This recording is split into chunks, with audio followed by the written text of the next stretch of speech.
j'en suis pas fier ci jamono mais combat bi moo ko laajoon ma def ko ci compte Pastef nga fekkee nga gis ñi may saaga tey ba dima dem di ma montel ay vidéo le motif bu ko waa APR yi defoon ma comprendre waa Idrissa Seck def ko ma comprendre parce que vidéo photo boobu ñu yore noonu François Hélène ak ay nitam yi ñoo ma ko capture d'écran Idi Ndiaye ñoo ma ko capture d'écran vidéo bi fi ma toog sama digg lal toog capture ma ko d'écran dem wëri seen taat bu am rew yi dul jeex ñëw jël ko taf ko fa di doon ruube rek parce que xeex la woon waa Pastef jël loolu di ma ko toppee di ma laayval di ma saaga traitement de toutes sortes nom d'oiseaux ak li ma def yëpp ci combat bi plume yi ma fa bàyyi Californie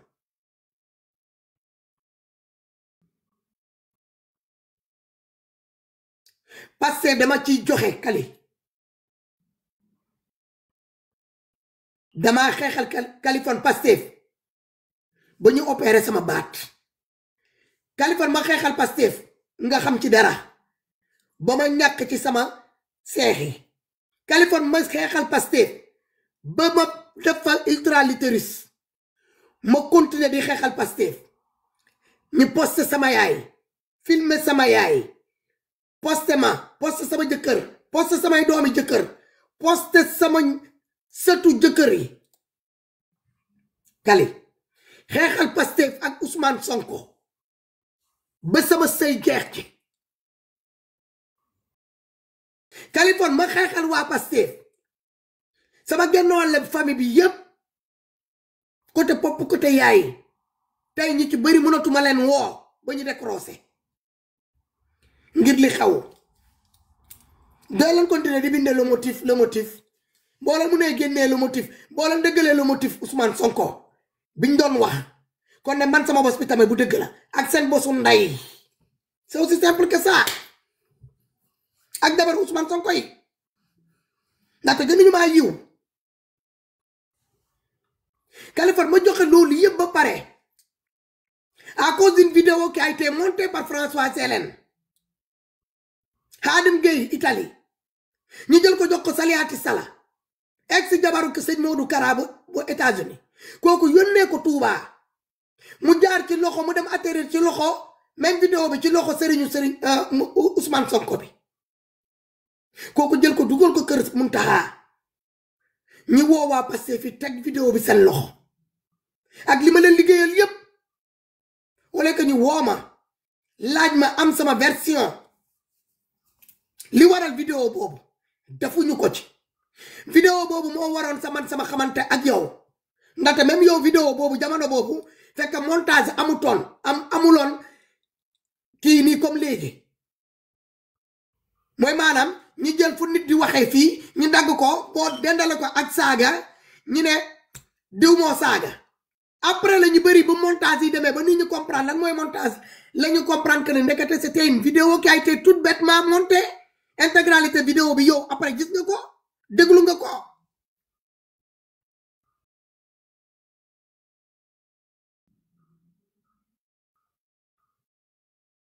man may dund loolu Kali ñu posté ma partout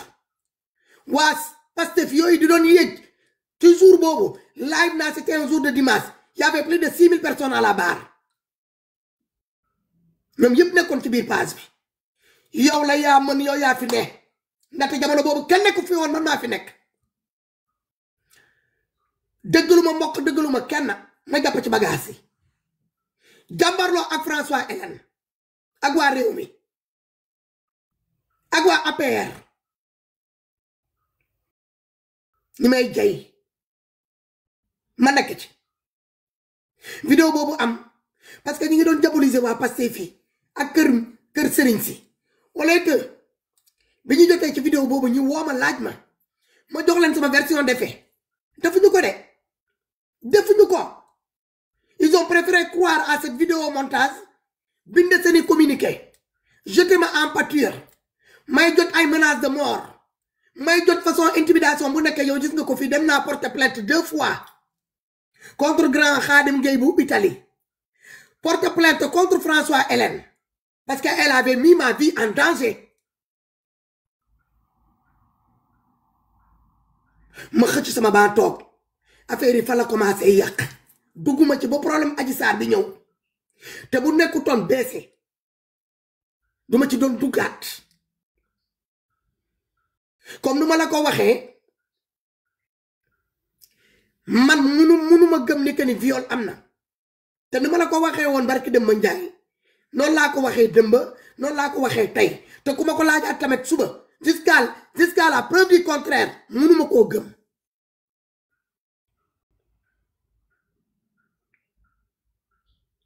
sama yaay nag arrivé à un certain moment dama ko jëloon teg ko sànni ko à la vertu populaire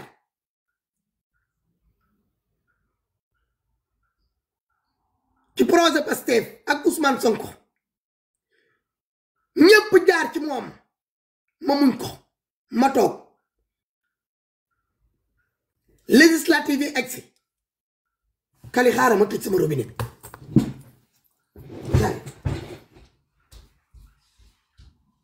gars yi ñu tapoter live bi s'il vous plaît donc ñu permettre ko rek benn 10-15 minutes ñu daal di ñëw suñu kaawu kër gi nag mooy lu ñëpp di xaar maire bi nga xam ne mu ngi France doomam bi am ku ko jël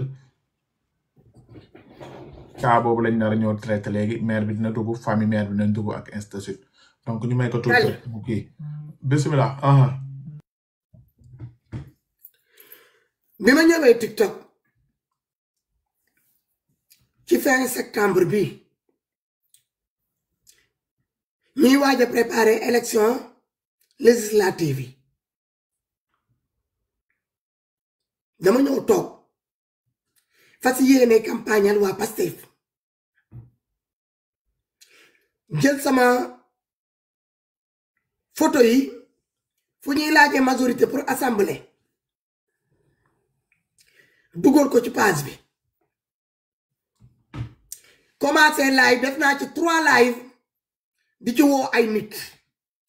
ci biir loolu mu am ñi commencé gis seen bopp frustré wu parce que nit ñi doon dugg sama biir live bi mën naa ni que dangaa war a déposer pour doon dañ laa war a jël ñi def la député ngir li nga def ci combat bi am nga sa wàll ci affaire yi yaa ngi dégg loolu dafa neexut ñu bari ñu ne lu tax man ñi may naa ni que damaa war a bokk ci bagage yi pourquoi gars yi dinaa ni que ni ils veulent me pousser à cette dérive là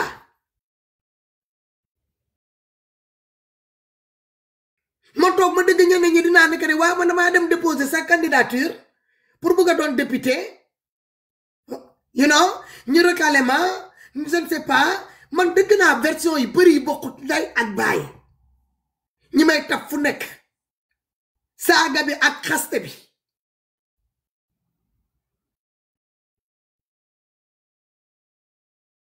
c'est la mère ma ne leen yéen boo leen taxawee ngeen ne man awma sama place à l'Assemblée nationale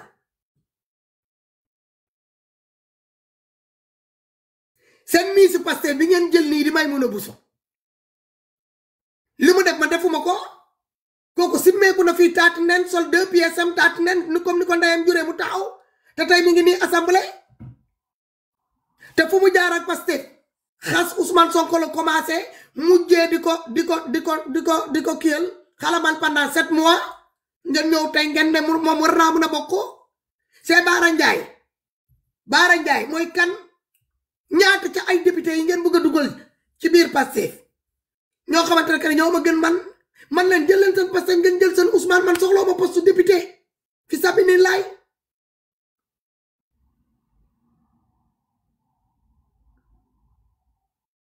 kali ñi jàpp ci saaga ndey tafte mi yamaguñu ci loolu ñëw ba sama biir paas comme nii rek ñi def la demande nga yéegal leen ñi tibbal la ko fu mu gën sa ndey xëpp la ko wàcce dem seen yoon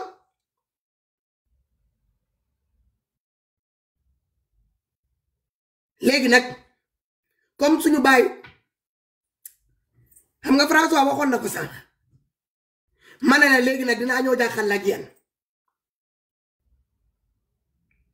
te fu may ñëw jàkkaarloo ak yéen du neex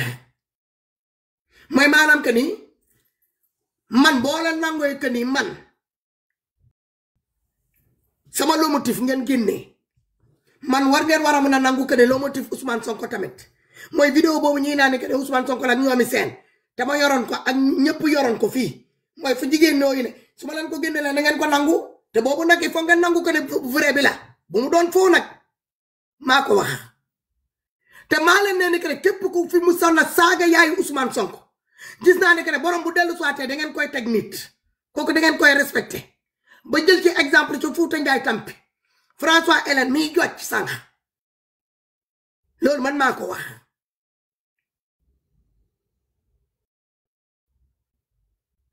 parce que dama leen défendre te li ma waxoon moo fi nekk musuma changé dama ne Ousmane Sonko di maa ko boot roogante ko ak projet bi ak Pastef dinaa ko gunge ba ci biir palais bi ba ñu dugg ñu toog ci ma wàccee ko ci fauteuil ma tourné ma dem toog ci wetu sénégalais yi jàpp dafa xeexal sénégalais yi te yàlla tax loolu laa def lan mooy assemblée tu peux être un candidat libre sa caution 15 millions boo ko amee mun nga doon candidat libre à l'assemblée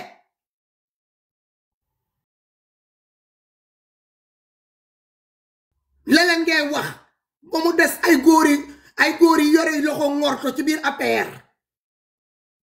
man nit ñi baax yi ma yore yépp sama inbox c'est des gens de APR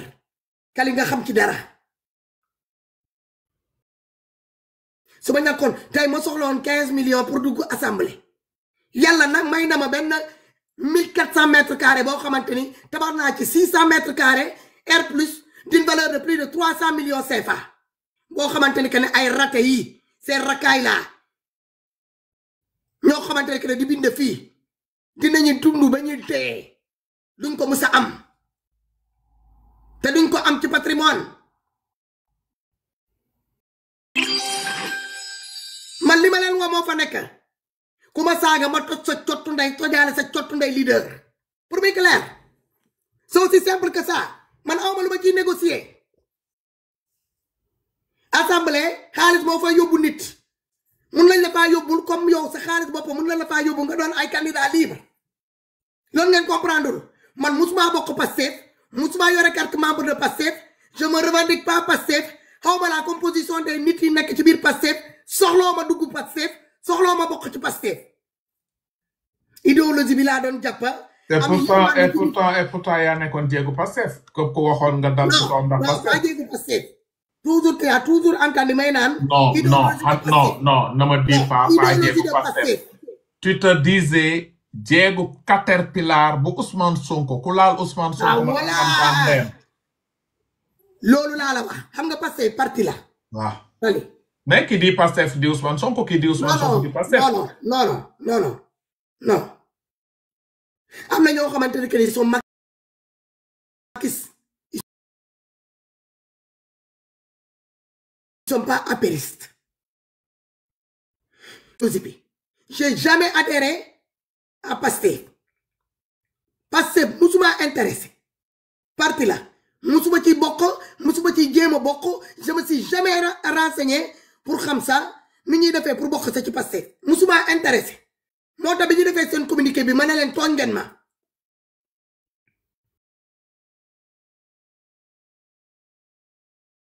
saaga yooyu nga dëgg noonu man maa leen ko wax parce que damaa xam ne que ñoom damaa toog ma seetlu ku musaana bu ñu mënee toog ak fi ñu jaar yépp ak Fouta Tampi ma ñëw gis seen comportement man